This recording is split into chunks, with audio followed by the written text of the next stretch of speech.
Yeah, you have to post it. Okay, all right. So are we live?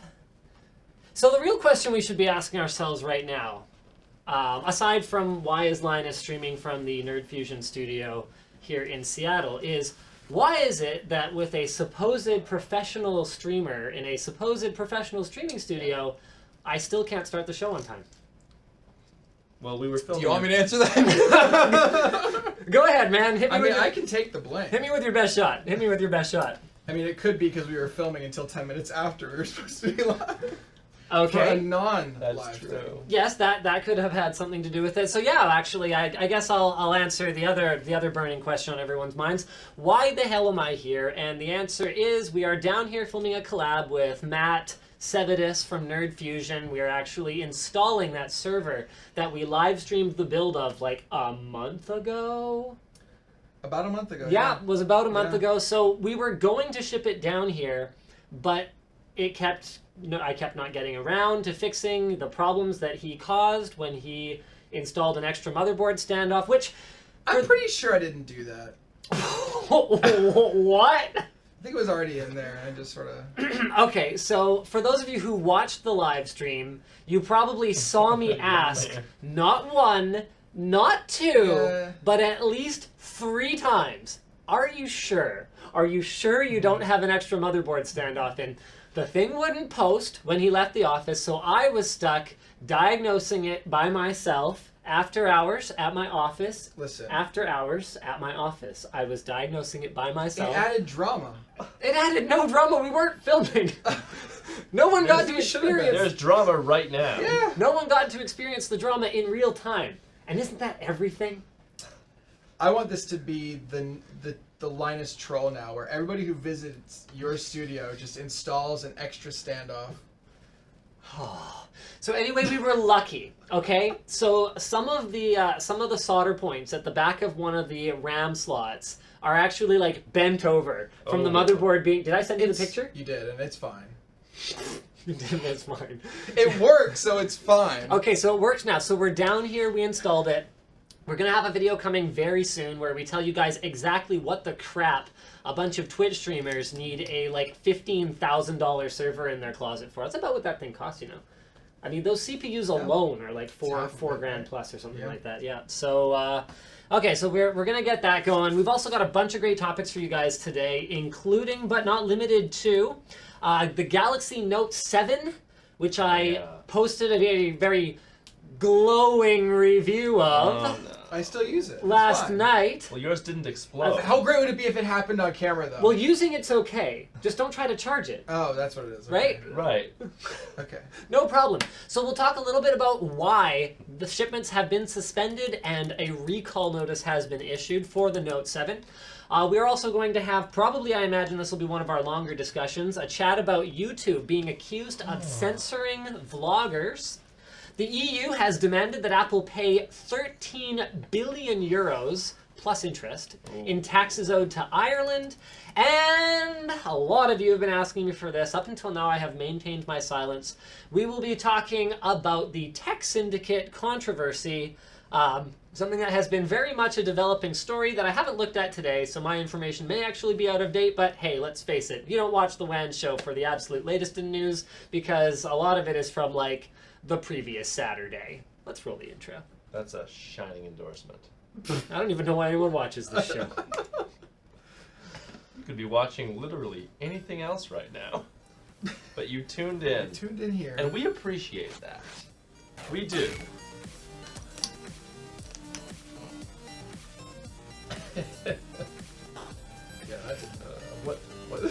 Yeah, you show the time in the intro? Why would a motherboard standoff kill a motherboard? Just because it was all bent? Because it was in the wrong spot.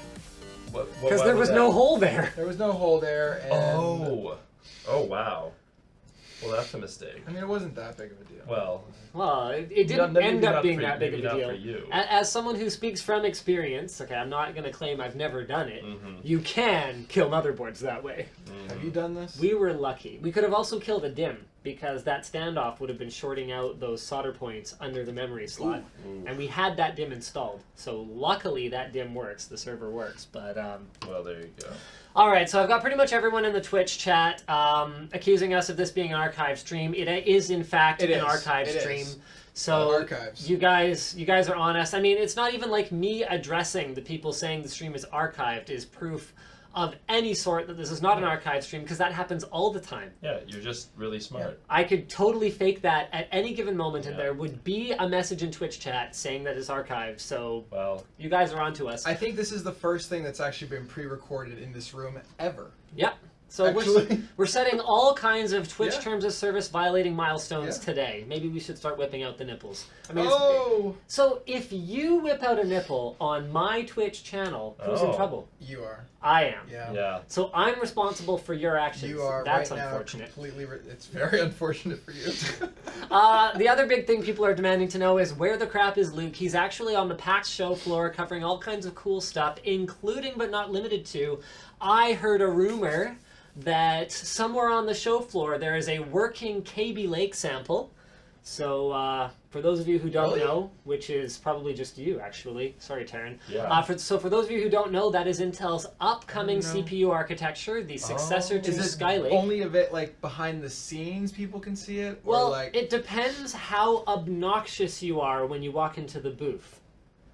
So if you're the kind of Okay. person who takes a behind closed doors demo, kicks the door down, grabs the product, and points a camera at it, then you might have footage of it before anyone else does. Is that what you did? That is the kind of publication we are. Yes, my friend.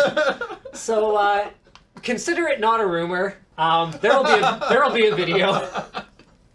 So KB Lake is Oh, coming. man. So anyway, Luke's on the floor. There's all kinds of great stuff. Logitech has their new $69 across the board set of gaming peripherals Oh, that yeah. they're showing off. I think we should do a $69 Is that PC real? build. They're really doing 69. Yeah, the mouse is 69. Yeah. The keyboard 69, 69. Yeah, you can spill. They spilled a I whole. They spilled a don't whole know. beer on it during the party. Really? Yeah. Oh, I wasn't there. Yeah, it's like a Huh. beer-proof keyboard for $69. Really? Yeah. That's very cool. You know what's really funny is the only time I've ever really seen that in the past is on Lenovo ThinkPads. I So- didn't think bad. IBM used to have spill-proof keyboards. They actually had drainage built into the keyboard, Oh. so that if you spilled an entire cup of coffee on it, it would actually drain out the bottom of the laptop and bypass all these sensitive internals. Oh wow. Probably Yeah. still sticky though. Yeah, probably still sticky. I mean, Yeah. coffee's not ideal, but especially if it was water, you'd be okay. But I mean, by sort of my logic for something like that is that, well, hey, if you can spill coffee down it, you can probably spill isopropyl down it, and then you can Ah. relieve the stickiness sure. that way, right? You know, Now you're thinking with portals. with a Kleenex. Wait, sorry, what are we talking about? What? Okay, so why don't we jump into our first topic here? I had a think meeting with her yesterday. this one is going to be a Linus and Matt topic. Matt or Sevidus? Do you care? I don't More care. people call me Matt nowadays actually than Sevidus, which is surprising. You know what's funny is we used to do something similar at LMG. So I've always gone Really? by Linus because not because I thought it was a good idea, but because I didn't have the foresight to use a fake name. I actually have a lot of people accuse me of Linus being a fake name, and I What? kind of go, that would have been smart. It's a really good fake name. Yeah, maybe yeah. it is. Maybe it really is Like fake. I've seen He's the ultimate troll right Yeah, here. right here. I've seen really angry posts under our videos about how I'm trading on the fame of Linus Torvalds by Who is that? really. Really? Linus? Well, he's Swedish, so that's how they pronounce it. All right. Listen, I only know Americans. If it ain't from America, then it can just get out. Get out of Well, here. that would be both of us. Yeah. So all right. Peace. Bye. I can Wait, do this. you're from America. So Yeah, I was. That's true. I'm actually American. Yeah. So yeah, I've had people angrily say I'm just like trading on the fame of Linus Torvalds in order to get my name out there more. I'm like, no, actually, I wasn't smart enough to do anything like that. But when we added people, so my original camera guy at NCIX, who also did all the editing, who still works there and whose name is still a secret. He is Oh. just the cameraman, the Mac guy to my PC-ness. I don't even know. Troll me from behind the camera. He just didn't want his name or his personality out there, so we called him the cameraman. And we had all this great banter between me and the cameraman, who was like this like Stig. You know, like no one knew who he was. Yeah. Every once in a while, you might see kind of like a reflection in a camera. So we had like a whole Wilson Stig thing going on, and that was where the nickname thing came Does from. nobody know who it is, really? No one knows who it is. I mean, I do. No, this is a challenge. I don't know. You will have no way of guessing. You would have no way of It's not knowing. someone who currently works for you. No, they still work at NCIX. Okay. Yeah, and lot they're of behind the people work scenes. there. You would have no way of yeah. knowing. Okay. So anyway, when Luke joined, I kind of went, okay, well, I want to keep up this, like, the off-camera people have these nicknames and personas thing, because it had worked really well. Like, the banter was great. So we were like, okay, your nickname is Slick, because your PC is oil-cooled. Oh, So yeah, you're like he was oil Slick slick. PC, wasn't he? Yeah. That's Yeah. right. And Yeah. then Ed was Diesel, because I could never remember his name at the beginning. And, like... He looked nothing like Vin Diesel. And he looks nothing like Vin Diesel. And then Brandon was B-roll for fairly obvious reasons. Yeah. And That's a good one. And so we had all And of... then I never got one. And you never got one, because it was around It's that too time, late. I think, that those guys were just like, this is stupid, we should just use our real names. And I think the audience likes it better too. So we just got away from it, and now everyone just uses their real names. So that was... I don't remember where I was going with this story. Right, so you're more Matt now. So maybe that's the new thing. Maybe people don't like nicknames anymore. I don't know if that's true. I think it's because I do more businessy stuff nowadays. I kind of go by Matt. So you're a boring old man From now, that, basically? Oh. Sorry to hear Pretty that. boring. Yeah.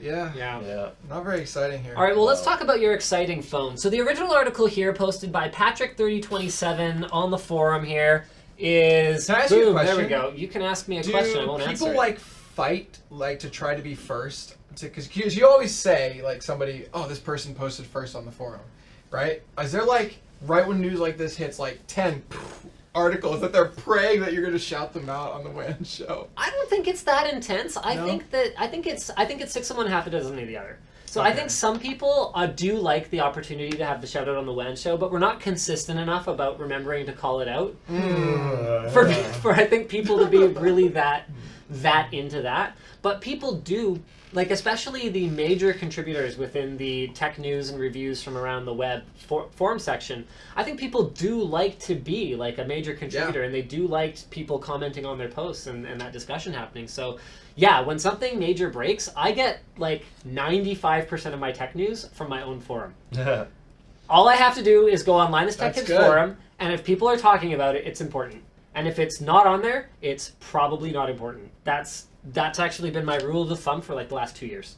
I like it. Yeah, it's great. Outsource it to the audience. Yeah. So Crowds. there you have it. Galaxy Note 7 shipments suspended over reports of exploding units. Now I'm glad I didn't bring mine. I actually, okay, so this is funny. Now normally when I do a review, if I have a review unit die, I actually don't bring it up. I will let Really? it slide once. Especially if the review unit dies in a way that is different from sort of any other reports that I'm seeing, or if it's something that really looks like a fluke. So mine died, but it didn't explode. If the battery had exploded, Your I Note would have 7 mentioned it. died. My first Note 7 died. Whoa. So Wow. what happened was my NAND flash went. And that, like, I normally, like, my general policy is I don't mention a failure unless it's a failure that I can identify as something that should have been preventable with better design. And something like NAND flash can die. That can happen. That's not a knock against an Intel SSD any more than it is a knock against a Samsung phone. Stuff can happen even if your RMA rate is 0.1%. That still means that 1 out of every 1,000 units dies. Yeah. Like, and to be happen. to be completely transparent with you guys, like, from being on the other side of the IT industry, the sales side of it, RMA rates from the 1 to 3% range are considered very good. With anything above 5% considered to be getting pretty bad. So that should give you some idea of what your odds are. I mean, that's one of the reasons that companies charge to put together a computer for you. Because by the time you put 8 components into a system, if you've got about a 3 to 5% failure rate on any given one of them, the odds of having a dead one is actually not that bad. Just something to consider. That's a reason that a lot of people I know who know how to build a computer actually do pay for someone else to assemble it for them. Where there's a warehouse of replacement parts in the back if something does go wrong. Interesting. So anyway, So mine actually did die, which I don't remember what the point of me bringing up I've was. showered with mine, But and there's been no problems. okay, right. So that's the reason I don't have mine with me. So I'm actually, because I'm planning to use it as a daily driver. So I'm rocking the regular S7, Okay. and then that's got my Canadian SIM, and then I've got my US SIM and my iPhone 6S. Yeah, I didn't know who was calling me earlier. I was Yeah. like, do I answer this? Yeah, sorry about that. Yes, That's all good. that was me. It was not a phone number leak. Not that I speak from experience about that. I actually have a new phone number now that is not anywhere. So go, Linus. All right. Is it in So anyway. Yeah, so it would be great if this thing, you said it has to be charging for it to, and by the way, this word explode, have you seen the pictures of it? Like, when I think of the word explode, I think of let's go. Yeah. It's more like expanded. And like, You know? is there like smoke coming out? Well, not in the picture I saw. It was just like fatter. It was like a little bit of lava leaked out. Yeah, like that's a battery thing, right? Yeah. Yeah. Like lithium batteries will do. They'll do that. Let me see. I mean, I guess it's an explosion. But it's not like a boom. I want to see if I can find a picture so we can show you guys. We can show you guys here. Blah blah blah blah blah blah. Yeah, It I can't exists. find it right now. Yeah. Anyway, so not really the point, but they have suspended shipments of the phone to various South Korean telecoms due to reports of exploding Galaxy Note 7s. Which is a real shame because I think it puts customers who are very happy with their purchase of the phone, I'm incredibly happy. in a pretty awkward position. Because what can you do as a recall now? So what I'm doing is, I think in most of the American carriers, you have until the end of the month to go give it to them, in which they will swap it out for something of similar quality, right? There's a way that they put it. Yeah. And then whenever they get shipments back in, whenever Samsung actually starts sending things, then I'll be able to go pick it up again. Whenever I don't know if that I'm ends going up to being. do it, but I mean, my goal is to wait it out and hope that within the next 30 days, shipments come in so I can just go and swap rather than having to go to some lesser peon of a phone. This is such a crappy position for Samsung to be in right now because there's a couple things that were really going great for them on the Note 7. Apparently, the blue color, which is actually what you ended up with, the blue I love color all of them. has just been phenomenally popular. So Samsung Canada was saying that by far it was the most pre-ordered color, even Sexy. though this is the first time nice. they've done a pure black phone in quite some time, and I think they were expecting that to be a pretty big draw. No, that metallic baby blue has just been super hot for them. The Note 7 is a great phone, and they're absolutely killing the momentum on it. And number 3 is Apple is waiting on the doorstep with the iPhone 7 Is and it like iPhone 2 7 weeks? Plus. Is it- It's Yeah. coming in like a couple weeks. While Samsung is going to be Putting out fires, literally. processing. Oh my God! Do you think? So what it is it's not Samsung's fault, right? So what I read at least is that it's not the battery cell manufacturer, which is a subsidiary of Samsung, Yeah. but it is the people that take those cells and then turn it into the packs, which is Yes. a third party. That's who messed up. It's a third party. So Could there be? here's the What? thing. Oh, come on. Apple paying them off Wait, to cause issues. Do you guys have a tinfoil hat prop? We do. that We I heard actually it? do, but I don't know where it is. Can we get some But tinfoil? that's very in there? tinfoil. But you never know. You never know. I would love I some doubt it. tinfoil. Okay, so then here's the question for you then. As an owner, Yeah. knowing that because it doesn't even look like all of the batteries were manufactured by the particular factory that they're claiming. That's true. So Samsung is estimating that 24 units on a scale of 1 million were affected by the battery problems. Are you going to chance it? Are you just going to keep it? I will keep it. I will absolutely keep it. If I can't just swap out. If there becomes a time this Yeah. month where I can swap out, Yeah. I'll do that. But if there's nothing in stock where I Interesting. can't swap out, I'm keeping it. Screw it. All right. So, I mean, Yeah. one thing... Okay. I don't fast charge often. Okay. I occasionally do, like when I'm at a con or something, I need just let's go. Yeah. Okay. But normally I'm just dribbling it up.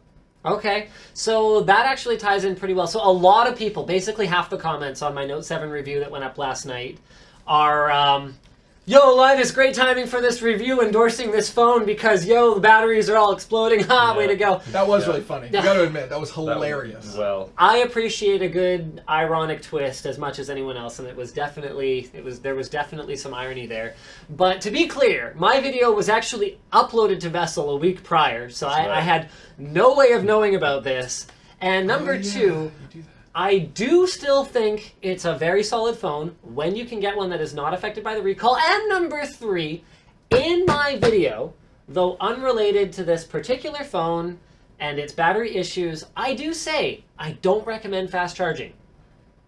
I don't recommend it. It's a bad idea, and there's a couple of very basic reasons for that that apply to all phones. It's great in a pinch if you're at a con and you have 15 minutes to get like 30% battery. That is a very cool piece of technology, but charging your battery at these higher voltages does cause it to heat up more.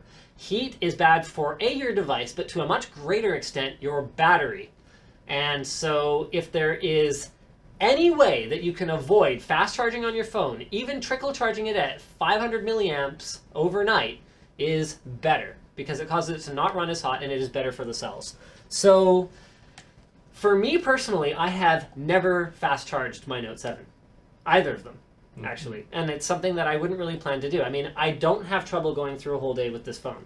Yeah, I don't either. So if you charge it at night and you aren't doing anything crazy like playing Pokemon Go for 6 hours at a time, I don't really see it as an issue. With that said, you're not going to hear like an official Linus Media Group recommendation that you not recall your phone and then go and blame me when it lights on fire in your pocket. I don't want to open up that can of worms. Yeah. Recall your phone. You heard it here first. yeah, well, no, see. you didn't. Later, after the We'll fact. see. Yeah. Keep it away from flammable surfaces. Like I mean, you should do that anyway, right? Oh, What? Keep it away from I got it. I got Yeah. What? Keep it away from open fire. flames. That's how I read that, yes. Keep it off the Okay. surface of the sun. Yeah. Yeah, that's Gotcha. actually very Yeah. hard to put something on the sun, but Yeah, no, I have had every Note that has ever existed. And Really? Yeah, the whole line. And this is by far the best. Definitely. Like, bar none. It also feels the best. I like the curves. There's just so much good about it that it's definitely... This is my example of how you don't always have to continuously do massive leaps forward, right? It's refined. That's what this is. Right. yeah. That you're taking a product and just constantly refining it to the point of almost perfection. Duct tape. Except that it lights on fire. Except the fact that it might catch on fire. Yes.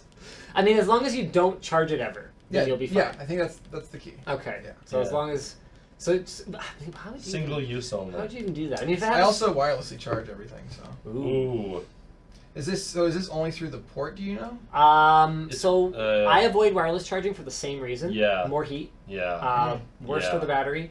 And that's another thing to consider. If your battery is on the edge, more heat could push it over the edge in a way that not more heat could not. Yeah. Yeah, Brandon would always wirelessly charge his phone, and his battery was just complete crap by the That was end on of his it. Nexus 5, right? Yeah, I think Yeah, so. he basically had it like sitting on a wireless Yeah, charger just all like, day. all the time. Yeah. Oh, You that just can't keep be it topped good. up. Yeah, you That should cannot be probably good. just plug that thing in to charge it. I mean, I I have to buy a USB-C Oh, cable. what I know. Come on. Oh, no, my phone might explode. Oh, I'm gonna poor have to buy Matt a with his cable. big Nerd Fusion studio and he can't afford a cable. He has all these Cable. wonderful Lego dump trucks. That thing is cool. Okay, thank you, Terry. That's the first thing he saw when you came in this That's room. right. Yeah. Oh, Yeah, I know it right was. for We it. have to keep him physically away from the Lego at work if we want him to stay Man, I have a focused, whole box of Legos. focused in on there. his editing. Really? I do. It's fine. I'm waiting for him to correct you. I know. It's the trigger moment. I think I said it so fast. Really? You got- Yeah, okay. Okay. You're not supposed to pluralize it. There you go. You're right. Well, there's another one where people say Lego as in the company, but it's actually the Lego group. So there's two gotchas. Yeah, Lego is not the company. Okay, That's the company most is- boring that's a fact bit- we've ever had on the WAN show. Sakes. A bit Oh, beyond. Yeah, I The- hope we didn't need that. the most boring fact. I'm just trying to think of things that we've discussed. Like we've discussed like arguments I've had with my wife on the WAN show, and you It's took more interesting. you than took the Lego boring cake company. right there. Well, I gotta top something over here. I gotta, All right, so next article. This was originally posted on the forum by Card with an E, pretentious Card. And this is a European Where Commission... does the E go in card? Card at the end. Okay, Yeah. I couldn't figure it out. Sorry, go ahead. European Commission press release database site. Here we go. Ireland gave illegal tax benefits to Apple worth up to 13 billion euros. And the European Commission has concluded that because Ireland granted these undue tax benefits to Apple, which is illegal under EU state aid rules because it allowed Apple to pay substantially less tax than other businesses, Ireland must now recover that illegal aid. And there are a bunch of different angles that you can go at this from. I mean, we've got the US jumping in and saying, "Yo, Apple's an American corporation. Why is Ireland all of a sudden going to be taking this 13 billion euros? You guys can't be getting involved in. You guys can't be getting involved in this. And if you're getting involved, why aren't we getting involved? Whenever 13 billion euros is changing hands, someone's going to be upset about who's paying it, and someone's going to be upset about who's getting it. So there's a lot of debate there. But you know what? So hold on. Let me just see if there's anything else sort of fact-wise, and then I'll launch into sort of what I think of this. So. Blah blah blah, illegal state aid. There's been a suggestion that the bill could be as much as 19 billion after interest is added, which is pretty fun, by the way. I mean, honestly, I think it's bullshit to be charging Apple interest on something that you told them they didn't have to pay. Yeah. Not that I'm saying that I think state-sponsored tax evasion is necessarily a good thing. I'm just saying, is that a lot of money? 19 billion euros? You You are so American, dude. No, my question is Says the man who can't afford a USB cable. They clearly had to have made leaps and bounds above that. Yes. Because that's just the tax. Because Ireland's corporate tax rate is already only 12.5%. Okay. So yeah, they made way more. Yes. Now hang on. Why were they given these tax breaks in the first place? Okay, so that's a whole other discussion. We'll get to that after. All So Michael Noonan, the Irish finance minister, favors an immediate appeal over the tax bill, insisted that Ireland had to preserve its status as a low tax base for overseas companies. So we'll sort of get into that as well. And that the country made deals with Apple, allowing them to pay tax on profits at a maximum of 1%.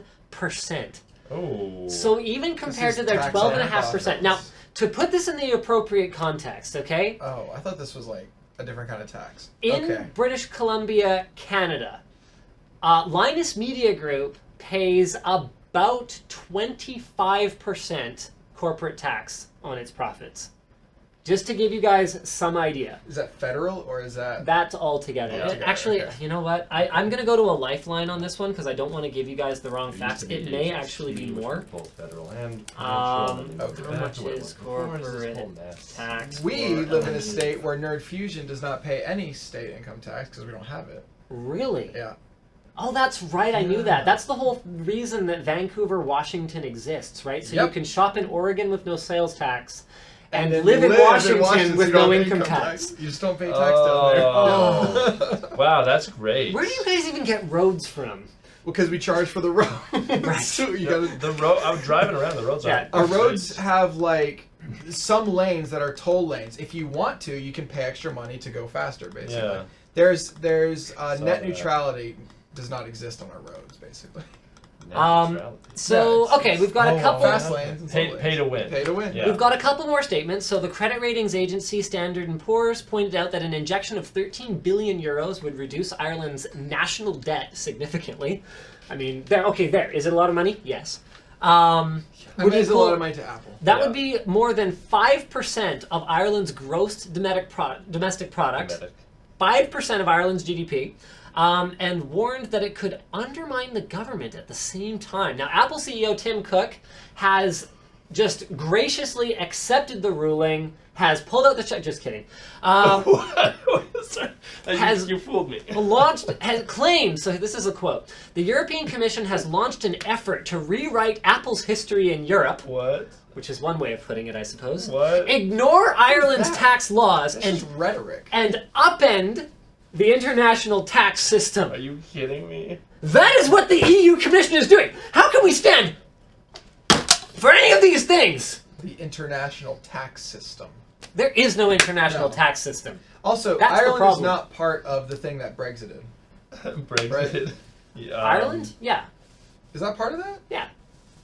So does Ireland the EU is- control wait. anything? I don't know how Hold that on a second. No, I works. can't remember. Hold on. Scotland is. Ireland, yeah, Ireland's in the UK, right? You're like, What is the UK? Not crap. I don't know what Now the we're all UK being ignorant is. Americans. Why did you even bring it up? oh, good heaven, now we look so dumb. And we should know more Okay, about this I being said in Canada. yes initially, so let's find out if I'm right. Why? It's more in the... Comprises 4 Yeah, countries: Commonwealth. England, Scotland, Wales, okay. and Northern Ireland. So this is Southern So Ireland. this is Ireland. Okay, cool. So now, there's good. Now we know that. Ugh. That feels so We much learned better. a thing.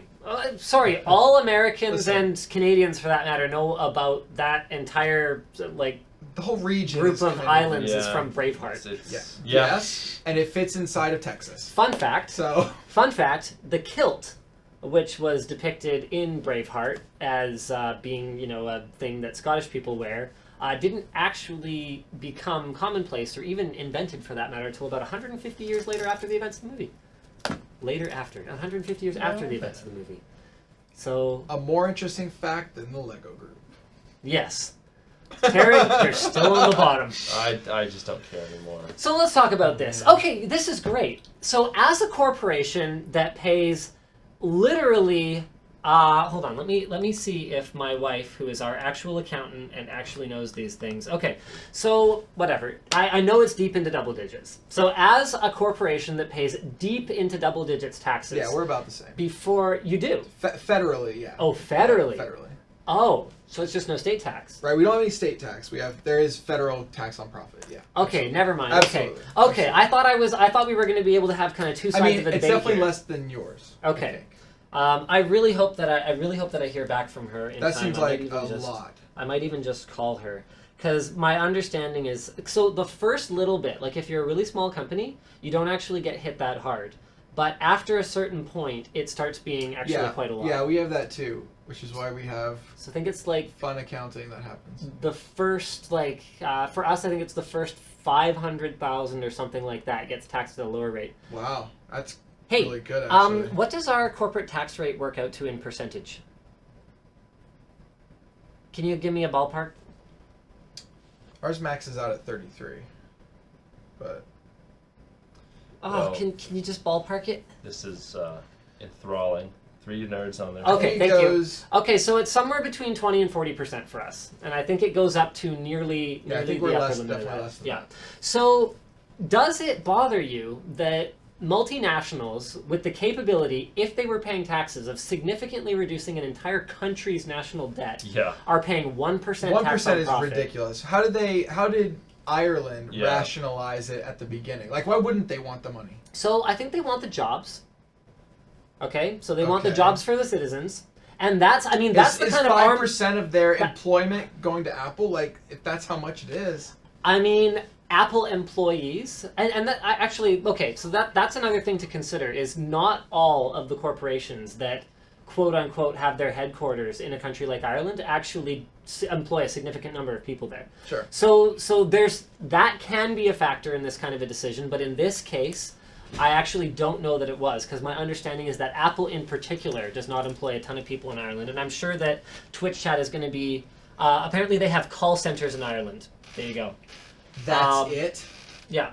This is all over call centers? Call centers. Listen, Apple needs that $16 billion to build that stupid building they're building in, where is that? Okay, 5,000 jobs. also- Okay, they commit to invest in infrastructure. What So- infrastructure? So I don't know, but infrastructure can mean anything. It can mean Yeah. roads. It can mean urban development. Sure. It can mean pretty much It's anything. what you say to a place to make them be okay with you causing a lot of noise and Yep. traffic. Blah blah blah. Okay, and this is another good point. Ireland wants the 1%, because even 1% of Apple's profits is better than 0% of Apple's profits. So basically, Sure. it becomes like a bidding war between countries for who can offer the lowest corporate taxes. This is great. Thank you, Twitch chat, for contributing So- positively to a conversation. You guys are awesome today. Note that I said today. So Ireland says, okay, you can be here, and we're only going to charge you the 1%. And the EU's like, hey, Ireland, now you got to charge them the full price. Yeah. So basically, So it's all good for Ireland. Yeah, exactly. Shoot, they're in a really good place. I was gonna say. they're in a really good place unless Apple backs out. Unless Apple bails on Yeah. Ireland and all the other high-tech companies, because Apple's not the only one that's using Ireland as a tax shelter. Like, this is like part of their, like, if you were making it part of your business as a country to attract 1% of the profits Yeah. of tech giants like Apple and Google, then all of a sudden being stuck where the price is fixed, where you have like effectively like a minimum advertised price, similar to how retailers are stuck selling a product at the same price if that's part of the manufacturer agreement. Like, if they're stuck in like a price fixing situation, or I shouldn't say price fixing. Price fixing is illegal. That's a different thing. If it's like a Fair Competition Act kind of thing, then what can they offer other than slashing the price? And I think there's some good things that could come out of that. We could have countries coming up with more interesting and more innovative ways to attract companies, and we could have companies, well, actually injecting some of that private money that, quite frankly, what do they even need it for at a certain point? Injecting some of that private money back into the citizens that are staffing their companies, even if they're not willing to pay it to them directly. I mean, we've all seen the growing disparity between the wages of the highest 1% and the average working blue-collar Joe. Yeah. So overall, I think this is great. I think Ireland wins here. I think there's so many other companies there that are probably like, wow, we weren't charged 1%. Like, whoever's over there, people in chat are saying Microsoft is over there. What if Microsoft is being charged that full amount and now they're just finding out about this? I don't think they are, but maybe they're paying 1.2%. 1.2.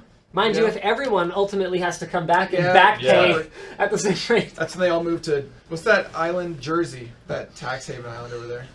Yeah. Anyway, I mean, this is really frustrating. As someone who actually pays taxes, who actually feels like they paid for the road that leads to the building that they occupy. Yeah. It is very, very frustrating for me that the bigger you get, the less you get leaned on, especially because, and you look at it from a personal, I don't know if your personal taxes work the same way, but from a personal tax and for normal businesses tax, the more you make, the more you pay.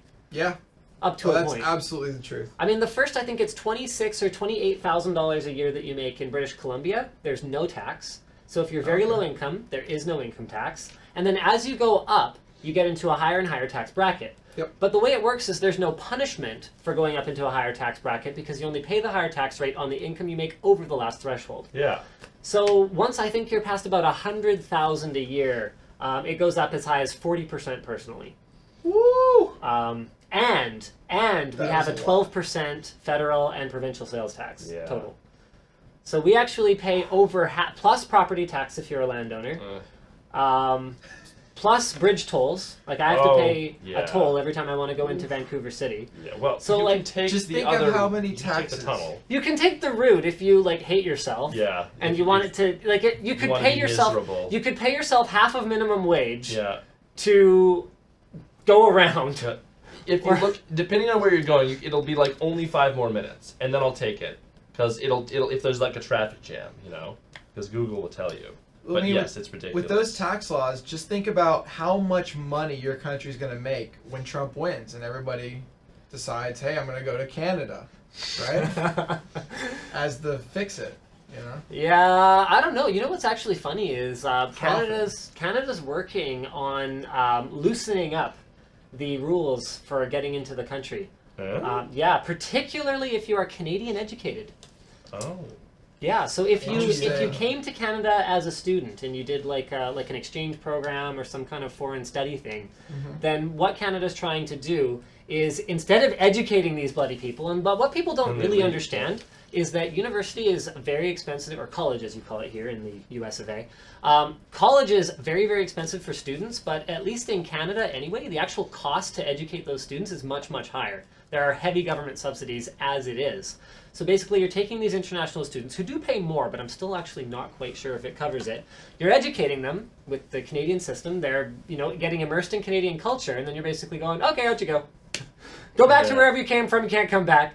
Which makes no sense to me. I mean, the people cared enough about Canada and Canadians and Canadian culture that they came to study here, and then what? We're going to kick them out?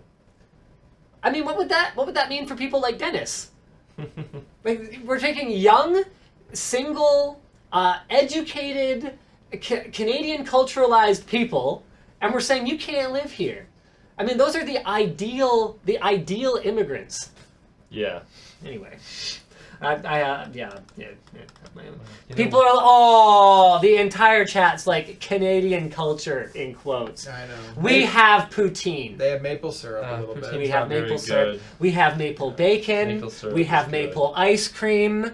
Okay. They're very sorry. Maple bacon is fantastic. That's not culture though.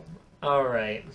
Yeah, things you eat are culture. Well, okay. I mean, what culture would America have if it wasn't for food? Well, America is like... Well, it's not so much the food that's the culture, it's the amount of it. It's like lots of... Yeah, that's right. You want to throw stones? I'll throw stones. How awkward. You kind of have to defend both a little bit. Well... Because you have to go home eventually. You're right, you got to actually go to Canada. I can go wherever I please. All right, so next topic coming up is YouTube being accused of censoring vloggers, and I don't actually... Where's that hat again? Yeah, I don't actually normally do this, where I'm like, haha, I'm going to tease a topic before I jump into a bunch of sponsor spots, but I really want you guys to stay tuned for that discussion, because I think it is going to be a good one. So our first sponsor of the day is Squarespace. You can get 24/7 support via live chat. In brackets, we don't offer telephone support. It costs only $8 a month. You get a free domain if you buy Squarespace for a year. I'm just going to read the talking points because Nick keeps yelling at me for ad-libbing. What does that mean? Like he doesn't like when you just... That's what makes a better live stream. Right? So you know what? Squarespace, they make like websites and stuff, and you go to squarespace.com and it's like responsive design and like they got features, man. They got features. Our corporate page is Squarespace. Is it really? God, why aren't they paying us? No. Yeah, are they a sponsor? They're not. No. Oh, all right. But hey, well there you go. Now you know. Yeah. That's right. Now you know. So if their website sucks, you know who to blame. And it's not Squarespace, because Squarespace is actually very easy to use with lots of attractive templates. That's right. So it must be Matt for doing a crappy job of their website. Uploading the wrong pictures. It's like, this is supposed to be about Nerd Fusion. Why are there monkey butts on it? Oh, that's a great idea. Because we accidentally uploaded from the monkey butt folder. I definitely put some of my astronomy pictures up there. Anyway, everyone can now publish content in Apple News format directly from their Squarespace blog. Every Squarespace site has built-in e-commerce, and you can start a trial with no credit card required at squarespace.com with offer code Linus, letting you save 10% if you decide to sign up for a paid plan. Speaking of paid plans, if you're more into the having people like give you money than the whole paying money part of using the things that Linus Media Group endorses, then FreshBooks. FreshBooks is the easy-to-use invoicing software that helps small businesses look professional. I mean, it doesn't make you professional. You can still, like, you know, have your butt hanging out while you're under someone's sink fixing their pipes. That's fine. You don't have to look professional. You just, well, okay, you have to look professional, but only on the invoice, okay? You can still dress in, like, you know, plaid and wear like dirty boots. It's kind of unprofessional not to show crack on that job, I feel like. Do you think so? Absolutely. Really? So I would trust somebody more who's the stereotypical plumber type than like someone who's all clean. Yeah. So why? Comes in like a suit and tie to fix your pipes. Like, what, you don't want okay, that. well, you're going extreme. Okay, well, so yes. As an example. Yeah, I want the person who's been doing it for a long time. He just doesn't care about how he looks. He just knows he's getting the job done. I'm just gonna get those pipes fixed. I see. So you think that in order to be a good plumber, you've been bent over that long. Yep. So long that your pants are worn out. Your belt is molded to that shape, so it's always just pulling down your pants. So you're cracked. Okay, so so then is that a form of discrimination? I mean, you guys have serious anti-discrimination employment laws here in Washington. I would only hire a plumber that shows crack. I see why Nick doesn't like it when so you if it's a female sponsor spot. This is fine. They're not talking about that. So if it's a female, is that sexual discrimination? If you're saying, look, if you don't show crack while you're fixing my pipes, we're out of this. Yeah. We're out of this. Yeah. Well, you heard it here first. If you guys ever get called to the Nerd Fusion office to fix their pipes, then you better be ready to show crack. Anyway, back to FreshBooks. Depending on the kind of pipes. Speaking of FreshBooks is the super simple, easy-to-use invoicing tool that lets small business owners, whether you're a plumber, whether you're a dance teacher, whether you teach painting lessons or whatever it is that you do more with less time and be more professional. You can track your hours, you can track your expenses, you can send out professional invoices, you can get red receipts from your client so you know that they got the bill, and they can even pay you directly through FreshBooks. You can even take deposits. So if you have any questions, feel free to reach out to their support staff. You will speak to a real human being. There is no phone tree, no tier 2 escalations, nothing like that. And you just get an answer to whatever it is your question is. If you want to try it out, visit freshbooks.com/WAN and claim your free trial today. And don't forget to enter WAN in the How Did You Hear About Us section. Oh, and they just got a mobile card reader. So again, taking away excuses from clients for paying you right away is one of the biggest keys to running a small business, because you can waste so much time in collections. Oh, yeah. Whereas if you're a house painter, okay, you don't walk away without the check. And if they're like, oh, I don't have my checkbook, you'd be like, you pull out the card reader, look, I'll take the 2.5% hit or whatever it works out to. Sometimes it's a little higher, I think. I'll take the hit, pay me now, because you're better off getting the money now than spending weeks chasing it down. Speaking of spending weeks chasing it down, oh boy, how am I going to transition into this? Have you been spending weeks chasing down a new job opportunity? Ah, he pulled it off. Lynda.com might be a way for you to spend that time in a way that will help you find a new job opportunity. That's true. Whether you're trying to take your hobby to the next level or whether you're looking for a new career path, Lynda.com is a fantastic way to use the power of the internet to educate yourself. They've got more than 3,000 courses available with topics like web development, photography, visual design, business, video editing, and they've even got software training like Excel, WordPress, and Photoshop. All their courses are taught by industry experts. I sure hope Squarespace doesn't watch all the way through to this spot because I mentioned WordPress. Oh. I shouldn't have called it out. So whether you're setting new financial goals, finding a way to ask your boss for a raise and actually deserve it since you have new skills, FreshBooks is a great way to go. FreshBooks. Well, Lynda, this one is just. This is just. Hopefully, Lynda doesn't watch this. Okay, look, whatever. I'm bringing it back. Okay, Lynda's great. You learn stuff. You can watch the VODs on your mobile device even without a data connection, so you can stop wasting time on the bus. You can start learning on the bus. I did that on the airplane. What does that mean? What? How do you do without a data connection? You download them ahead of time. You just click the little things, and then you can. I'm watching these like figure drawing videos on the airplane. Yeah. Is she the one always talking? No. No, Lynda. I don't know who Lynda is. Linda's a mascare. They're all different. I mean, is this the guy on the stream? Yeah. Didn't you listen? Lana said industry professionals. Yes, I got that. I re-listened. Okay. You re-listened in your brain. Yes, as soon as I realized it wasn't an actual person. So this is, you know what, it's, no, I'm glad we're having this conversation. Yeah. Because now I know that my Lynda.com talking points are too complicated. Lynda.com is not one person. Yeah. It is kind of Lynda. It is Lynda. It is a confusing name. It is. Okay? You know what? Tutorials. Forget it.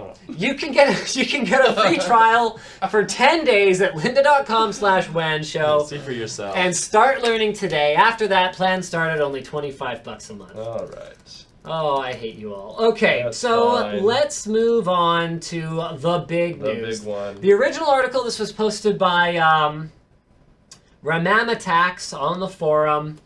The original article that I actually saw was Sexy Phil's post, which had a very, very incendiary title. Something like, YouTube is shutting my channel down and I don't know what to do, Phil DeFranco. Oh, I didn't know. I saw that too. Sorry, I don't think anyone calls him Sexy Phil anymore. His like old channel name is SXE Phil. Right. Yeah, just kind of like Austin Evans' old channel name is Duncan33303. I think I'm one of the only guys whose channel name is actually my channel name because they let you switch it now. So if I wanted to rebrand to something not quite so narcissistic, I could, but I won't. Why would you? So here we go. Why is YouTube being accused of censoring vloggers? With the sub-headline here, is that called a byline? Nothing has changed. I don't remember. I don't actually have a news background. I just run this podcast. With the subtitle. Littler title. Yeah, the littler, the like gray and not black. It's not always gray. It's smaller. It's italicized and the font is smaller. Yeah. The worst is when they repeat what you've already read in the title, like 3 or 4 times. Okay, so let's stick with the facts to start with. The fact is that YouTube is not shutting down Phil DeFranco's channel. I mean, the guy's well known for having clickbait titles, and you can think of that whatever you will. You know, if it works, I actually, as long as the video is somewhat about that, and I guess it's somewhat about how that is not actually what's happening. I guess, like so that's, yeah, because in the video he specifically says like, we're not going anywhere. The channel is not shutting down. We have all these other sources of revenue because we're smart and we built up other revenue streams, which is smart and that's good. It just means that the title really isn't anything to do with reality. So YouTube did not shut down the channel, and they have not, as some people have said, changed their terms of service.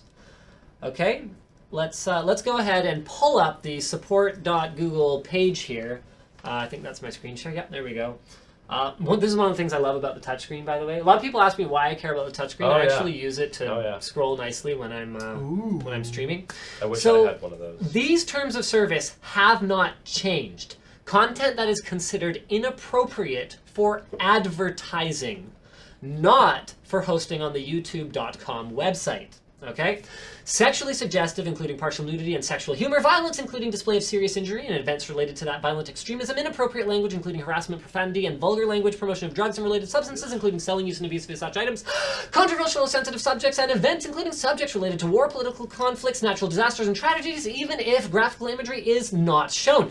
If any of the above describes any portion of your video, then the video may not be approved for monetization. If monetization is approved, your video may not be eligible for all available ad formats. YouTube reserves the right to not monetize a video, as well as suspend monetization features on channels that repeatedly submit videos violating our policies. So they haven't changed that. The key difference is in the enforcement of the aforementioned rules.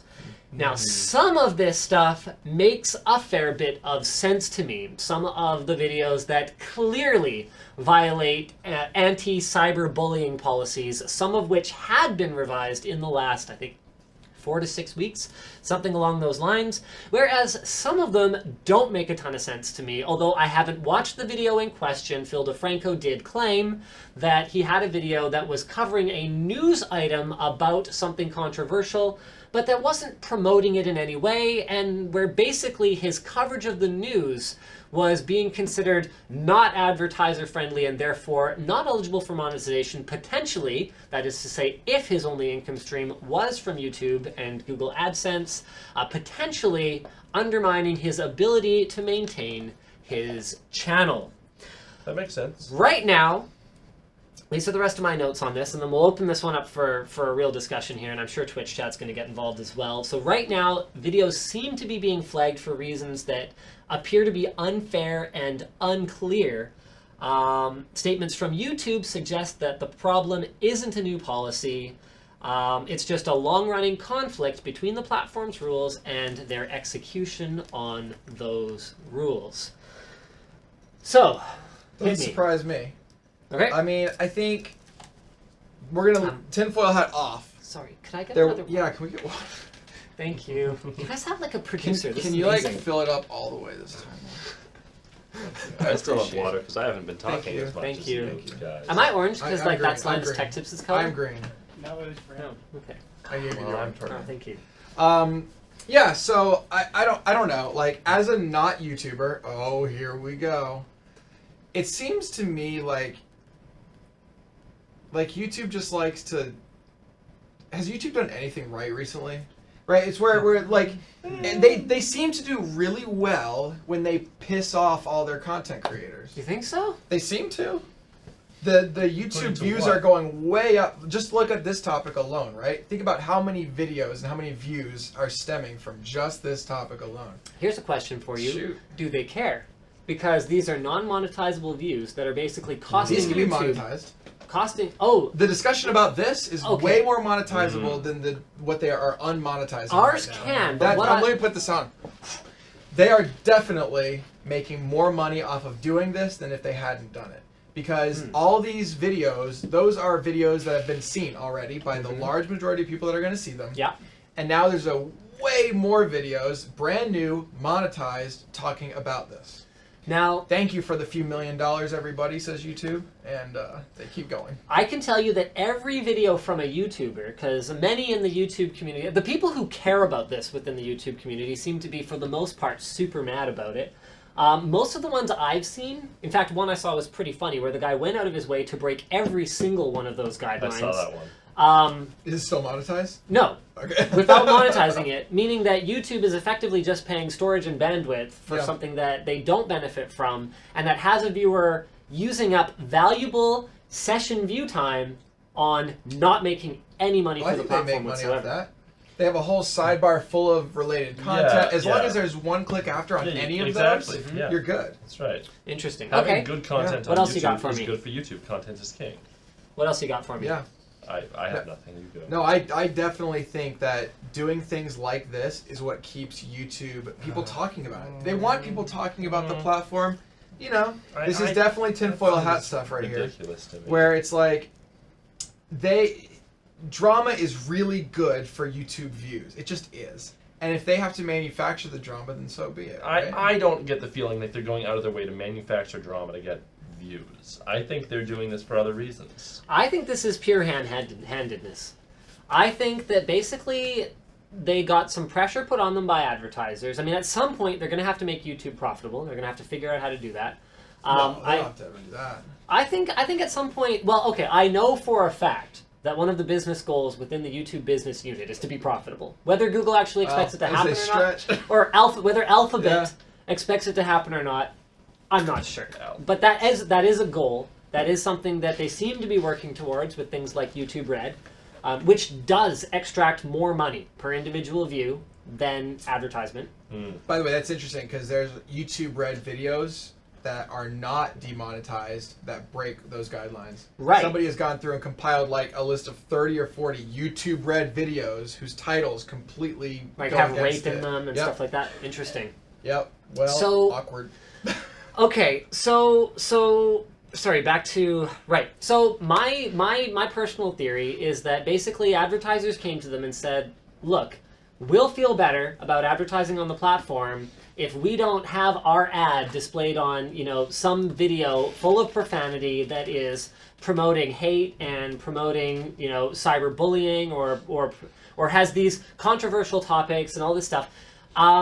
And basically what I think is happening is YouTube is trying to figure out a way to deliver their ad inventory, because there's always a finite amount of ad inventory. They're figuring out a way to deliver their ad inventory in a way that best optimizes their CPMs for both the platform itself and for the content creators who are keeping in line with brand-friendly values, while, and treating the stuff that is not going to be monetizable as sort of collateral damage. And I think that right now, because Google is all about automated systems, it's not like people are manually going through these videos. So right now, in the first iteration of the system, they're basically going, yeah, there's going to be some collateral damage. We will revise the algorithm over time. And my belief is what they're actually generating on the back end is not just a black and white system. Because they made it very clear in the system, they made it very clear in the announcement or in the guidelines that the video might not be eligible for all types of advertising. So they might be able to actually have potential advertising partners in the future. That are okay with that. I'm looking a year or 2 years down the road, That makes sense. where they can fill out a questionnaire and they can say, what are you comfortable with? Yeah. And then If those you want more advertisers impressions, then you'll check this box. Yeah. That's if you right. want That certain makes segment, you a check lot this of sense. box. Or if you're willing to have your advertisement play on some YouTube drama video about two YouTubers who got in a fight or whatever that's full of people saying hateful things to each other, then hey, maybe you pay a little bit less. I think YouTube's ultimate goal is to monetize every single video on the platform. I think just right now they are rolling this out in stages, and what the first stage looks like is a very imperfect algorithm for detecting stuff that they know is definitely or probably not safe for all the advertisers that they have now, and then they'll work on rolling out something more granular in the future. And I think that while it is totally crap for people to have made YouTube a job, to have relied on the benevolence of of Google, who runs this wonderful platform that makes it so people can quit their jobs and start doing this as a full-time job, even if they're not business-savvy people. I think it's super crappy to those people, but I think that it's also a huge wake-up call, because what those people have to understand is even if they don't come from a business background, they are entrepreneurs, and they're going to have to understand that as great as it's been, and we should be appreciative of Google and YouTube for keeping us divided from this, as great as it is to feel like I can say and do whatever I want, and Ford or Frito-Lay or PepsiCo or the major brands like this are going to just display advertising on it and I'm going to make money. That is not how it works in the real world. Absolutely not. So if you imagined that this was going to keep up forever, that brands with like corporate values, and those can go on either end of the spectrum. I mean, look at Chick-fil-A. I mean, you can go all the way from like hyper conservative brands all the way to brands that are like, yeah, whatever, do whatever, bite the heads off of, you know, chickens on stream or on video for all I care. We'll endorse the crap out of it. People are just going to have to understand that if they expect to get mainstream advertising dollars and those big mainstream CPMs, that content just doesn't fly. And it's a miracle that it did for this long. That's my take on it. I mean, do you think there's something wrong there with how corporations perceive ads? Because right now it seems that they're like, this is now part of the content, which is crap. Yeah. Yes. Right? I don't think a single viewer out there thinks that the ad is in any way related to the content. That, I think, is wrong. Really? Oh yes. Oh yes. I mean, all you got to do is spend some time on Tumblr. Do we have to data find? Glad I don't do that. Right. To find people who can get very upset writing handwritten letters to CEOs because they saw an ad for Colgate toothpaste on some YouTube video where someone was swearing. And the problem is that it only takes one person. Well, that person's just wrong. That person is wrong. That's all there is. It doesn't take just one person, because advertising is all about a massive message to lots and lots of people. If just one person gets mad, that's fine. They don't care. No, but so hold on. Just so no, vocal minority. Because I agree with you that corporations are viewing advertising wrong, and that person is viewing advertising wrong. But you also have to understand that from a corporation perspective, you have to tread very lightly around that stuff, because one angry person can turn into 1,000 or 10,000 angry people very, very quickly as soon as it ends up on national news because some rinky-dink news outlet had nothing else to talk about today. Besides the fact that a Colgate ad played on this video. Besides the fact that Colgate that one person. Besides the fact that Colgate is paying money. Yeah. I mean, that's the thing. Anywhere money exchanges That's not how that works. Colgate does not pay that content creator. That's not how the system works. Well, it sort of is. Effectively, they do. Yeah, no, they don't. Yeah, they pay do. YouTube, and then YouTube serves it wherever they please. That's right. And Colgate has every right to be mad if their money and their ad and their brand gets associated with someone else. And I don't think they should be mad in this case. No, they shouldn't. But remember, I mean, and we've had this conversation offline. The advertising industry is like 30, 40 years ago. Oh yeah, absolutely. Right. They're nowhere near ready for YouTube, let alone Twitch. Yeah. I mean, that's very true, obviously. So none of this is surprising. But I mean, like, there's I think this is just an education thing where YouTube is taking some stance on something without even attempting to educate their advertisers that are advertising. You and I spend a lot of time educating people that come to us, right? Yes. We spend a lot of time talking to them about things like this. Talking to lynda.com about why it's better if we screw up your ad read. It is better. And it is better. And it is better. It's totally better. I have more fun. Yeah. And that's what it's all about. Exactly. Me having more fun personally. Right. Is it just that YouTube isn't spending enough time educating advertisers into, hey, welcome to 2016 in 2016 law? So here's the thing, is like you've dealt with big brands. Yeah. With big brands, and I'm not going to name any names, but we have dealt with brands that come with very big egos. I mean, when you're talking to a 100-year-old company that has become one of the, Fortune 50 companies through a long-standing tradition of behaving a certain way and having a certain set of brand values, when you're talking to them and you're going, yeah, but that's all out the door in the last 3 years, don't worry about it. Yeah. Can you imagine the kind of pushback you're going to get? Yeah, like they... I mean, it depends. I'd say that I'm taking my paycheck and I'm giving it to someone else. That's simple. I'll give it to Malcolm in the Middle reruns. Because that's just the right amount of edgy. Oh God. Did you like that show? I love that show. That was a great show. It's great. But you don't like that show? It's alright. It's alright. I mean, it's like Dewey's the worst child actor on the face of the earth. It's like but... Everybody Loves Raymond, like area of. Oh, it's better than Everybody Loves Raymond. Better. Come on.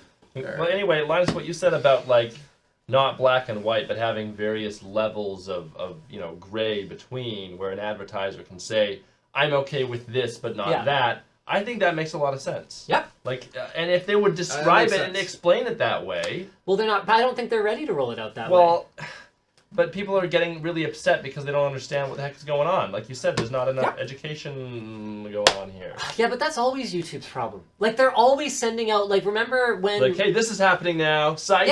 Yeah. I mean, so here's the bottom line. So here's the ultimate bottom line on this. This was a matter of time, and this is a huge wake-up call for YouTubers about the fact that they are business owners, that they do have to conduct themselves in a professional manner if they expect sponsors to give them any money.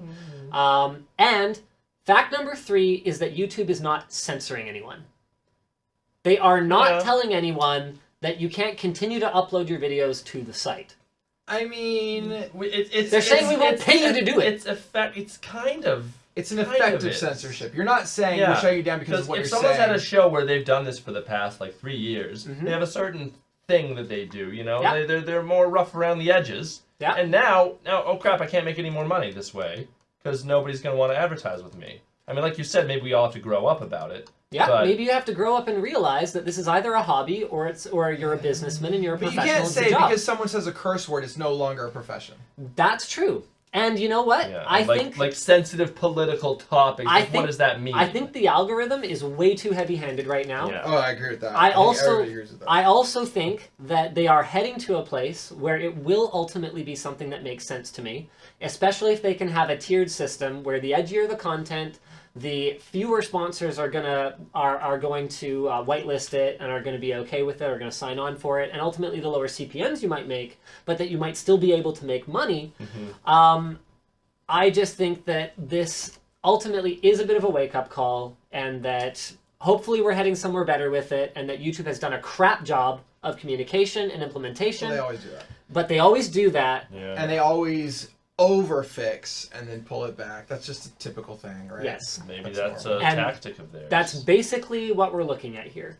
And ultimately, you know what? It isn't the Phil DeFrancos of the world, and he said this himself, it isn't the Phil DeFrancos of the world that are going to suffer from this. Sure. It is the up-and-coming guys. The guys that do not have a thriving merch business, or that do not have a thriving direct donation business, or that do not have any other means of augmenting their income. And so ultimately, and this is the part that is most shitty about it, is that it is the least business-like that are going to be affected the most. The people who had the least chance of seeing it coming. Because quite frankly, Linus Media Group could survive if YouTube shut off our AdSense. We are set up in such a way that we are ready for that, because I've seen this coming literally years in advance. From the moment I founded Linus Media Group, I was trying to figure out how to not be reliant on the benevolence of YouTube. Even if I still needed to use it to reach a large audience, I had to find other ways to monetize that audience. What that also means is I am deeply experienced dealing directly with sponsors, and I'm already aware of these sensitivities. So it is the guys that stumbled into it, that don't have the business acumen, that are ultimately getting crapped on the hardest by this, and that sucks. And they really need to fix it. But ultimately the bottom line is, this was coming. So don't be that surprised. There. I mean, I think everyone's surprised it was so heavy. Yes. Because that should probably not have come. It's so heavy-handed. It is. It's way too far. Yep. They definitely... I don't know, and to use an automated system to detect when someone's cursing and just like wait, that part like, is automated. Is if you say something. I think right now, from what I understand, That's it's mostly tough to... and things like and that. like users reporting maybe. Yeah, and then users flagging. Yeah, that makes sense. Because as soon as this thing came out, obviously a bunch of people started flagging videos, right? Oh yeah. And then you get a bunch of the false flags of the world. all the SJWs. and then, but then of course, like I understand they want to automate it because like you can't have like a room full of people just watching videos all day to listen for one swear word. That sounds like a fun job, right? That does not sound like a fun job at all. No, that's what they use the report feature for, and I call it a feature when it's well, that's something different. All right, so I will finally somewhat weigh in on the situation over at Tek Syndicate. Let's go ahead and pop over to Linus's screen. So actually, the main source I have for this is Linus Tech Tips Forum, because as part of the whole, and I need my allegedly sign, because ultimately I don't... We need some more props up in here. Because there is a lot of conflicting information. Have you been following this at all? I have not. Do you even know who they are? I learned. I briefly okay. learned. Okay, well, whatever. Anyway, the point is... You might want to explain, though. Yeah. Who is Tek Syndicate? Okay, so they're another YouTube channel that makes videos about sometimes tech. And what else do they do? I'm going to look up, because I think I know who it is. The guy who runs it used to be the Tiger Direct YouTube guy. You know Tiger Direct? I do know Tiger Direct. Okay, so he used to be their YouTube personality, like... I do know who that is. Way back in the day. Okay. Okay, I definitely know who that is. So basically, the drama llama is all over the place. There have been a couple of public statements released from what appear to be sort of two warring camps, allegedly. I'm going to fill it with that. So basically, Logan and Pistol appear to be on one side, with Wendell and Kane and, I don't remember her name, Jennifer. With Wendell, Kane, and Jennifer kind of on the other side. And what it looks like right now, though I haven't actually checked the thread today, so I don't know if anything new has come out. Let's just go ahead and have a look here. Tuesday, blah, blah, blah, blah, blah, blah, blah. Wow, there's a lot of posts per page on our forum, apparently. Yeah. So there's 10 pages on the latest thread. Here, we're gonna experience this together. Yeah, just keep going. Let me just say, your SEO for your forums, nailed it. Thank you. Not me. That's mostly a Luke thing. But okay, basically, Wendell came out and said, okay, we have some problems. It appears as though there's some misappropriation of funds. I'm a part owner in the company. I believe he did clarify his shares are 30%. The company's been increasing in revenue by 125K a year or so for the last 3 years, which gives us some idea what at least a bare minimum of the overall company gross income is, even if that doesn't tell us anything about profitability or how much is being paid to employees or whatever else the case may be. Patrons were complaining that they weren't getting the Patreon rewards they were promised.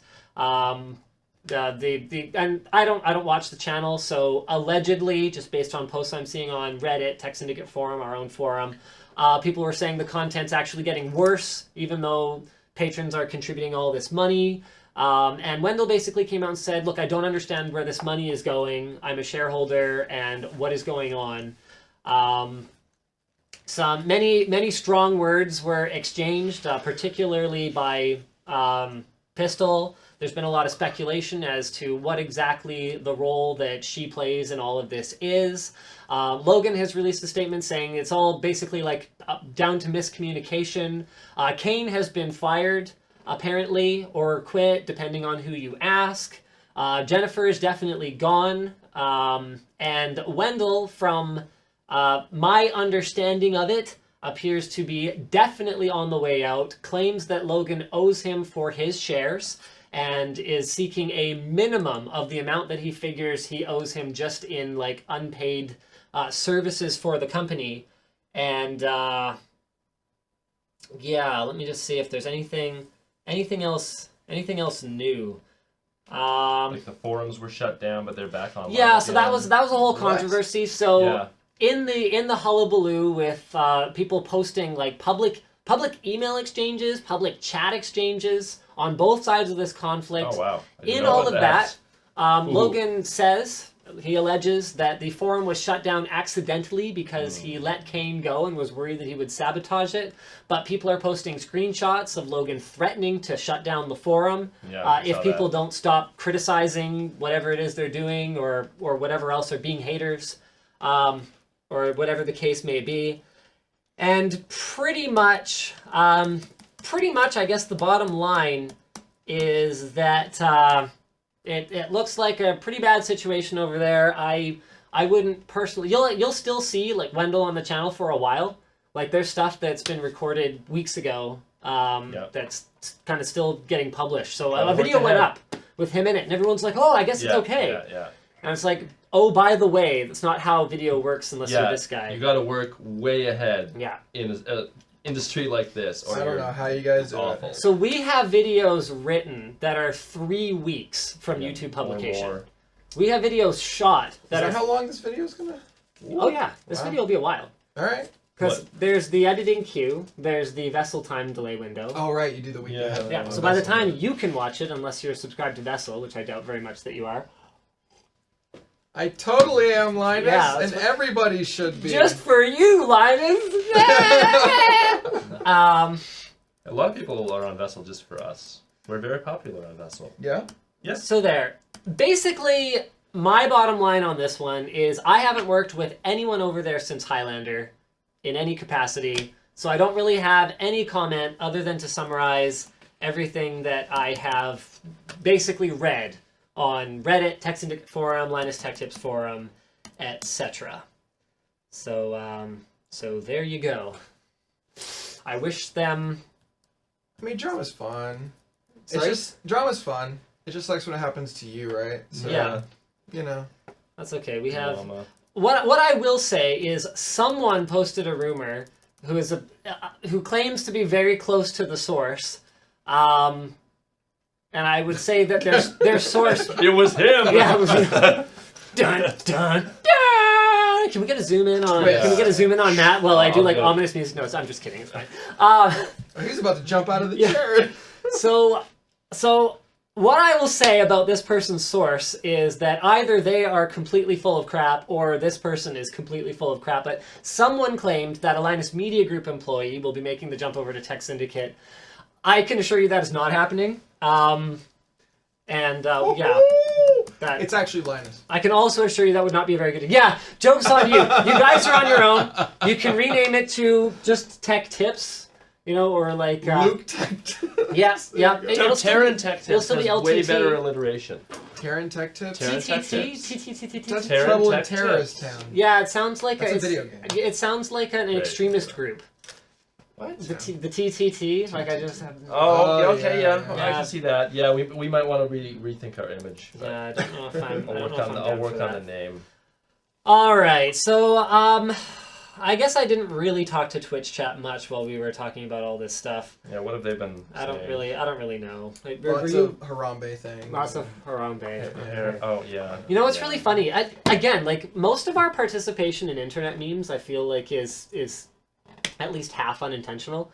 So my video on the Galaxy S7 contains gorillas. Yeah. No, wait, no, it's what CPU to buy. Yeah. Yeah, what CPU to buy has you randomly put gorillas. No way it was random. I put the gorillas in. No, my guidance called for That's gorillas. Correct. Okay. So anyway, that video was written. Yeah.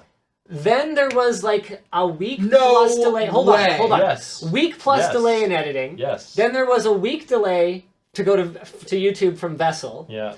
With so I had 2 people who left reviews for the $1,700 CPU, the 6950X Extreme Edition. 2 people who left reviews that were like these chest thumping, this CPU's so great and so am I for using it and so is anyone else who uses it, and the other guy's like, yeah, you're great and I'm great too. You know, I only spent this much on my total rate. $4,600. Yeah, which is less than you, but still awesome. I'm still a baller. Like, so we had these gorillas pop in while we highlighted like the goofy stuff these guys were saying, and we had these gorilla sound effects. So we participated in the Harambe meme. You totally knew that was a thing. Completely unintentional. No idea. I posted on Twitter and I get all these Harambe. That is straight up meme city. I had to Google it. I had no idea. God. I basically am not an internet citizen. I have 2 children. Could you imagine if the gorilla picture that you chose accidentally was Harambe? Well, it was off Shutterstock, so the odds were like 1 in 1,000. Just because it would have been all gorillas kind of look the same to me. Yeah, but right now, if you search gorilla, I guarantee most of the triggered. I am so triggered now. I'm triggered by you being triggered. Okay, I can't be in a room with someone who's been triggered. It's very triggering. It's very triggering. So you can't be in a room with yourself? It's like a freaking paradox. It's a box and a box and a box and a box. All right, so let's do some of our more rapid fire topics. Original article here, posted by Tim Q on the forum, is from Unarmed Tech. The Acer Predator 21X, which confirmed I will be one of the first to receive a review unit of. That's one big laptop. That's huge. Features an undisclosed Kaby Lake processor, GTX 1080 desktop grade SLI. Come on. And a curved gaming display. A curved display on a laptop. Is it a laptop at that point? Yeah, I mean, come on. Do those look like mechanical keys? Yeah, they are mechanical keys. Does that look like a laptop? That's like a desktop that's been put in a trash compactor. Look at these vents. Look at these vents. Yeah. Take that on an airplane and see what they say. I think the vents are here too. Look at this thing. No, I'm looking at it. Now, to be clear, you do not actually need quite that much ventilation. We actually have a GTX 1080 SLI video, like a laptop, coming up on YouTube in I think 6 days or something like that. Again, working ahead. Already out on Vessel? Already out on Look Vessel. at the plugs! Thank you for that. All you're doing is plugging them being mad at me for being on Vessel. So that's right. Thanks a lot for that. This thing looks ridiculous. Yeah, that's dope AF. I can already tell you what the review will be, so I'm even spoiling it for the Vessel piece. Please indulge us. This thing is amazing. It's the best gaming experience in a laptop you could possibly have, but it's not really a laptop. Yeah, that's what we just said that. There you go. There's the conclusion. Done. Peace. Line us out. Yeah, as long as it doesn't explode if you quick charge it, it'll be fine. Oh god. So Acer acknowledges that this laptop is more of a proof of concept than any sort of like big seller in retail. However, Acer has become more and more savvy as time has gone on about gaming, and I think half of it is by accident, and I think this could end up being a big hit. Mm-hmm. So the draw is that it's just so baller. So I gave MSI a ton of crap about the GT80 Titan. Okay. I made fun of it in my review. It was a very expensive computer. And I told them in person, I was like, this is a concept car, right? 6 months down the road, I get an email like, yo, dog, you were wrong. It's a huge seller. And you know the GT80 Titan, right? I do. The one with the mechanical, actual Cherry MX mechanical. Oh, that one! You hated that. Well, maybe not hated. I didn't hate it. It was really cool. It's not a laptop. Totally unique piece of hardware, amazing piece of engineering. Just I wouldn't use it. I'd never use it. I know. Just the look on your face in the room when you saw it for the first time was like, oh, that's not that great. What is that? I'm not impressed. It's just... I mean, there's a reason that there's this whole market now for these external cages for your... laptop? For just graphics cards. To plug into your laptop. Because a laptop is meant to be moved at some point. Yeah. Spoiler alert, the Kaby Lake processor that was allegedly on the show floor somewhere isn't a product that's like looks pretty cool for that. So it's a super mobile product. Ooh. So here are the base specifications. I didn't cover all of them. Mechanical keyboard with Cherry MX switches, 21-inch curved IPS display with a 2560 by 1080 resolution, 4 integrated speakers with 2 built-in subwoofers. You're telling me they're only doing 1080p on something that big? No, 20. Yeah. It's 2560 by 1080. So it's wider. It is like 25 or 30% more resolution. But remember, this is a 21-inch display. 1080p looks not bad on a 21-inch display. And it's 21 inches of like ultra-wide display, so it doesn't like it'll be okay, I think. All right. 5 fans and multiple heat pipes. And here's a shot. Here's actually a couple different pictures of it. So here it is. Here it is open. Let's get the screen share going here. Let's just zoom in on that puppy. What? It has a little fold-out wrist rest. Yeah. So I'm gonna ask for one for every one of our video editors. Okay, Taryn? Yes. You're already complaining about the weight you're carrying today. This is like 30 pounds. What do you... I don't care. I want a thing that I can edit with. Take a desktop. Well, that... We used to do that. Yeah. That's That's more of a pain in the butt than taking a laptop. We used Acer's super slim 23-inch monitor to carry with our desktop until we broke them when we were traveling. Yeah, and like we were thinking of making a video out of like desktop in a suitcase. Yep. I don't think we ever did it. No, we never did it. It's I'm also like literally doing that like next week. Yeah. Oh, well, I'm sorry. okay. It's been done before, but not as well as you will. Yeah, whatever he said. Just because it's been done before doesn't mean I don't want it. I need it. Oh, okay. So you're making one because you want one. Oh, I make it because we're going to use it. Okay. Not just for video. All right. So this is fun. Carbon nanotube storage coming to market in 2018. Carbon nanotubes. The only thing they can't do is get out of the lab, which is not my joke. I stole that joke. That's a good joke. It's though. still a very funny joke because very true. they're supposed to be great for everything, and yet. But we never ever see them. As long as the WAN show has existed, I've been talking about how amazing carbon nanotubes are, and yet I've never seen one. What, are you pointing at? I'm pointing at your logo that has 3 carbon. Okay. Well, okay. I thought that's what you were going for. Here. No, that's not. No. That is the shape of the hexagon. Is this lattice shape? Okay. I don't know that Ed's that like chemistry savvy. I thought that's what you were going for. No. Okay. No. Well, no. Sorry. No. All right. Okay. All right. So basically, Fujitsu announced that it has licensed Nantero's carbon nanotube-based NRAM, non-volatile RAM, which is pretty cool too. Like RAM disks could be much more of a thing, and will participate in a joint development effort to bring a 256 megabit 55 nanometer product to market in 2018. So 2020. If ever. Promising characteristics include things like unmatchable performance, we hope, durability and extreme temperature tolerance, and the attraction to these begins with their DRAM speeds. So competing products like 3D Crosspoint, ReRAM, and PCM suffer from limited endurance thresholds. NRAM has been tested up to 1 trillion cycles. That is to say, if they can ever make one. Cool, and they have said that leading-edge products will ship with half the cost of DRAM, and that prices will fall as production ramps up. Dang. Once again, carbon nanotubes are going to be cheaper, they're going to be faster, they're going to be more reliable, and you might even buy one one day. One day. If you live for long enough. It's like that bike company that's like, here's a $5,000 bike. It'll be only $500 to make this in 5 years. Overly optimistic. So SpaceX's rocket blew up and destroyed a Facebook satellite. So that's cool. A shame. Dude, that was one of the coolest videos of explosions that I've seen in a long time. Well, rocket fuel does burn. It sucks that it happened. Yeah, but poor like, Mr. Zuckerberg will have to just... You see the explosion, and then the capsule that holds the actual satellite in, like, it's still intact. And you see it slowly just fall off to the side, and it's still intact, hits the ground, just... Yeah. It was oddly satisfying. So they were conducting a test firing of their unmanned rocket when the blast occurred Thursday morning. They blew up Facebook's first satellite, costing around £150 million. That's a lot of pounds. There are insurance companies they for that, could have given right? that all to Ireland. I don't know. Surely you insure that. How much would that insurance cost? I mean, why would you think that someone else's rocket's going to blow up on the launch pad, making your rocket fall over?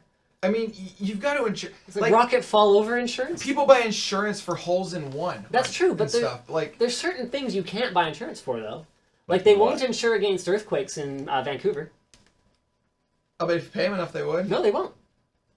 Why wouldn't Surely, they? like, Lloyd's or somebody would. I don't know. I know that you can insure insane things. Like, I've heard of celebrities insuring their hair, for example. Yeah, and like Mariah Carey has her voice insured or something like that. I don't know. I can see that happening, but I don't know. I don't know if that would even occur to me.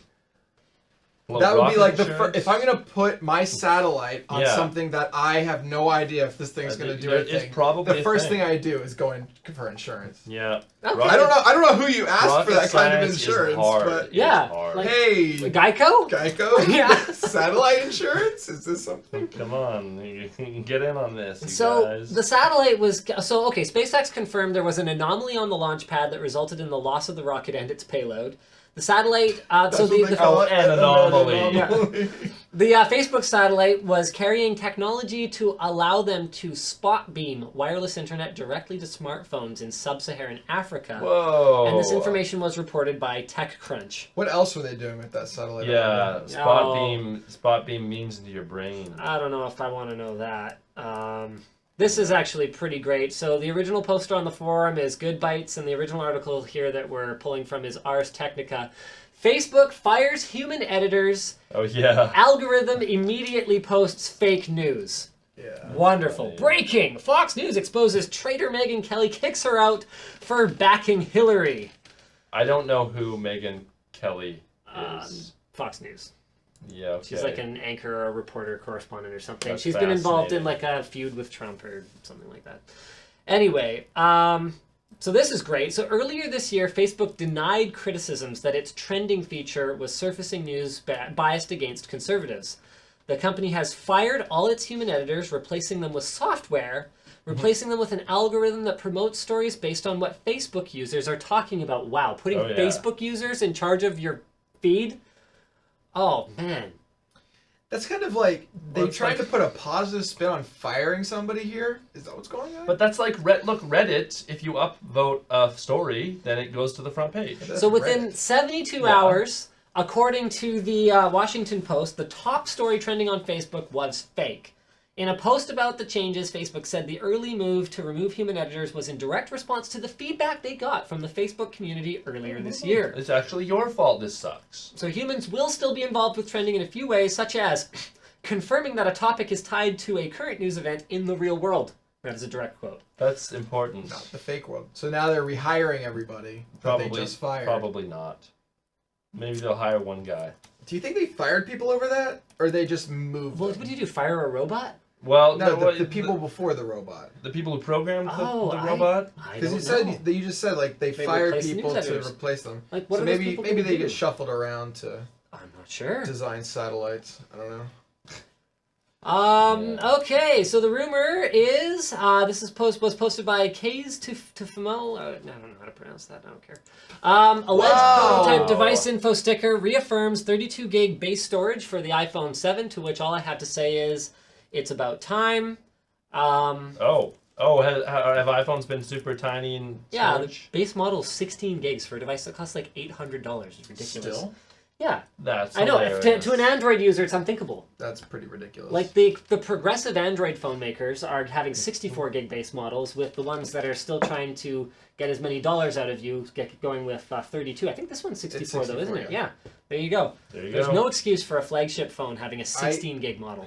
I want to try out an iPhone soon. I haven't ever touched an iPhone. Brandon did it. I No, think me it took him neither. about 3 months to switch back. Okay, that's a long time. So you know what my theory though is about why they're not doing a 16 gig model? So have you noticed that you can't buy a 512 megabyte SD card anymore? Sure. Yeah. So at a certain point, Yeah. it basically costs the same to make a larger flash chip than a Yeah. smaller flash chip, because we're pretty much down to the bill of materials cost at that point. You're not adding any more dies. There Yep. are no dies that are cheaper.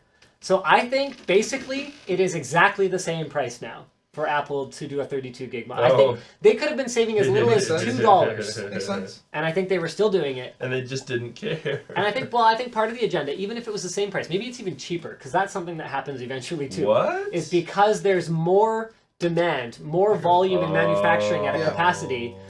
I just experienced that with thumb drives. Yep, We ordered a bunch of thumb drives for here, and the 16 gigs were cheaper than the 8 gigs. that's right. Yeah. That's right. So Wow. basically, I think what might have happened, because Apple also wants to promote iCloud. They want people investing in Of course. cloud storage anyway. So I think even at the same cost, they might have preferred a 16 gig model. Because when you're Apple and you have the margins and the profits that you do, Oh, yeah. you can play around with, All well, we're sorts really of investing stuff. in cloud business. We can throw a couple dollars away, even to the detriment of the customer directly, Oh, yeah. in order to promote a different business What a unit or dickhead. business model. Do you do cloud stuff? No. I never back up to the cloud. Do you? So actually, this is a great conversation. Unraid has a lot of cool new features coming that might enable you to do some self-cloud type stuff. out of the Now that's office cool. here, Self-cloud. which is pretty cool. They also, I'm trying to convince them, this is not confirmed, but I'm trying to convince them that they should have, without me having to use CrashPlan or anything like that, they should have a direct Unraid box to Unraid box link that I can do like offsite storage with. So just like an Unraid clone, like a one button. You know, and they figure it's possible to do it with no need for like proxy or port forwarding or anything like that. But it would have to be a paid service because you would have to at least handle the port forwarding through their server, unless you wanted to configure it yourself. Anyway, it's like very much up in the air. I'm trying to convince them to do it. Cool. I think it's important. I think they could get a lot of content creators using their storage if they could allow stuff like that. Linus, I think that I don't think anybody understands what you're even talking about when you talk about these things. He does. Well, I do. Okay, but like content creators, you know, who are these people? YouTubers, Twitch streamers. Okay. You? No, what? Yeah, but I don't pay attention. Oh, lordy. Yeah, you just complain when the server doesn't work. Okay, well, this would be an easier way for the server to work all the time. Okay, see, now I get it. Perfect. There we go. That's what I was looking for there. Okay, last topic for today. This was posted by Nicholas F.D.